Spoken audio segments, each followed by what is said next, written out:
The man started to dig down at the spot with his bare hands.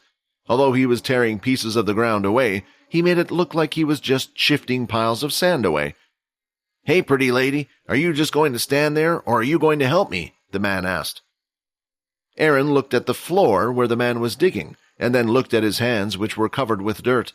At least he was wearing a pair of gloves, but the only thing she managed to bring with her was her sword, that always stayed around her waist. Unwillingly, she took a step forward. Although she didn't want to get dirt on her hands, she thought it would be best if she made a good impression with the people she would be staying with for a couple of years. Just as she moved forward, a loud screeching sound could be heard in the air. At first, it looked like a small little black dot in the sky, but it got bigger, and eventually Erin had a clear view of what it was. "Watch out!" she shouted. "It's a beast!" While seeing how peaceful the town was, she had forgotten about the fact that this still wasn't Earth. Dangerous beasts lived on these planets. The young man turned and slowly drew out his large sword, as if what was happening was somehow annoying to him. Suddenly the beast stopped its descent and spread its wings wide open, hovering by the cliff top in front of the young man. The beast looked like a large butterfly, and was the same size as a regular human. Its wings had beautiful, rounded patterns. But as beautiful as its wings were, the same couldn't be said for its head. It had too many eyes to count, and razor-sharp teeth, with what looked like foam coming out of its mouth. "Will you please just let me go home?" the young man shouted, and at the same time the butterfly beast dashed forward. Erin immediately went to cast an ice spike from below, hoping to hit the beast, but that's when she sadly realized that she no longer had her powers. It marched forward, and the young man lifted the sword just at the right time, pushed it down like a pin right on top of its head. Its wings had stopped in an instant, and the beast was... "Can you at least get the crystal?" the man asked. "It's located in the lower half of its body." While Erin went to carve out the beast's crystal, the man continued to dig in the location. Just as she wiped the black blood of the beast away using the grass on the ground, she noticed it was slightly clear in color. "What is this?" she said in shock. The clearer the outer shell of the crystal surrounding the energy inside, it meant the higher the tier of crystal. Right now, what Erin held in her hands was a crystal with its first outer shell clear, which meant it was at least an intermediate tier beast, and the young man was able to kill it using no abilities and only beast weapons. Erin was starting to see the pure organization in a slightly different light right now. Finally, the man had stopped digging and pulled out a large, circular metallic device. Straight away, Erin knew what it was because it was similar to the one she had used to arrive on this planet. After pressing a few buttons on the side, the portal opened up. "Well, are you ready to meet your new home?" he asked. Before, she wasn't so keen, but after seeing the young man's actions, she now stepped forward willingly. Before they entered the portal, though, the man stopped her. "Take off the watch," he said. "This? If you're worried about the school tracking me, they won't be able to. Your member disabled it," Erin tried to explain. The man then forcefully grabbed her wrist and snapped the watch off, before throwing it onto the ground. "You're about to head into the Pure's base. We can't and won't take any chances." After that, he pulled Erin into the portal, and the two of them disappeared out of sight. At Military Base 2, things were starting to calm down, not just for the soldiers on the base, but also for Quinn and his group.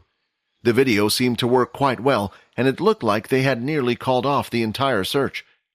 The base was now treating it as a secondary objective rather than a full-on search. Because of this, each member felt like a huge weight was lifted off their shoulders. However, Layla felt like a new one was put on hers. There was only one problem left to solve right now, and that was Peter. The group had decided they would continue to hide Peter inside Logan's room. It wasn't the right time to reveal him. The tension was still a little high. While he stayed in Logan's room, it would also give him time to practice the details of the student he was pretending to be. Before leaving Logan's room, Quinn made a cut on his hand and fed some of his to Peter and commanded him not to attack Logan. He would need to do this every night until Peter was able to use the disguise. This meant right now it was night. The others had left, and the only ones in the room were both Logan and Peter. Despite their situation, Logan simply continued his normal routine in the night. He was at his workbench using strange tools as he messed around with his gadgets. This continued for a few hours. "Where did I put that cogwheel?" Logan asked himself as he surveyed around the room but couldn't find anything. As he swiveled around in his chair, he noticed that Peter was standing in the same spot and wasn't moving. "Do you not need to sleep?" Logan asked. Peter replied just by shaking his head.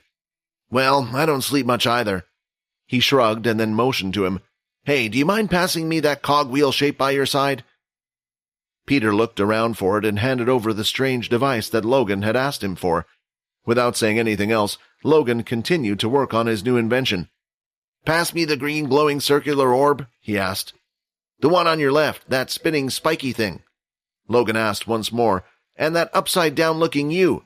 Now that beast crystal to your right." He continued to ask for different tools, and Peter did as he asked. He handed them to him. "Finally finished," Logan said, and turned to Peter. "You were a great help. You didn't ask me any questions and didn't keep me distracted from my work, Peter. Now it's my turn to help you."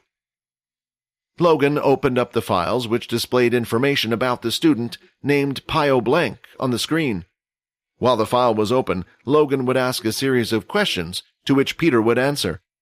They continued this until Peter could remember every detail about Pio Blank by heart. The speed at which Peter memorized everything impressed Logan. It was like his memory was picture-perfect. "Do you mind doing me another favor?" Logan asked with a small smile on his face. Peter hopped into the VR machine. Logan would communicate with him while he was connected. Right now, Logan wanted to see Peter's capabilities and strengths. Logan asked Peter to do a series of things, such as run as fast as he could, throw a punch as hard as he could, as well as dodge a bunch of incoming objects that were thrown at him inside the simulation. Eventually, with all the stats recorded, Logan had something else he wanted to try.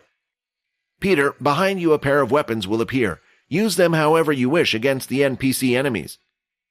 Suddenly, a pair of short blades appeared on the ground behind him, and at the same time, 8 different men, all in a solid black color, appeared. They didn't look like humans, but like blobs of ink instead. These were the NPCs that Logan had created to practice his fighting skills, and weren't part of the game he created. Using the 2 weapons and Peter's speed, he was able to deal with most of the enemies with ease, and Logan was impressed. Right now, both his strength and speed were nearly 4 times the level of an average human. Hi, Quinn here. Wondering what happens next? If you want to jump the queue and unleash all episodes, click on the link here and install the Pocket FM app.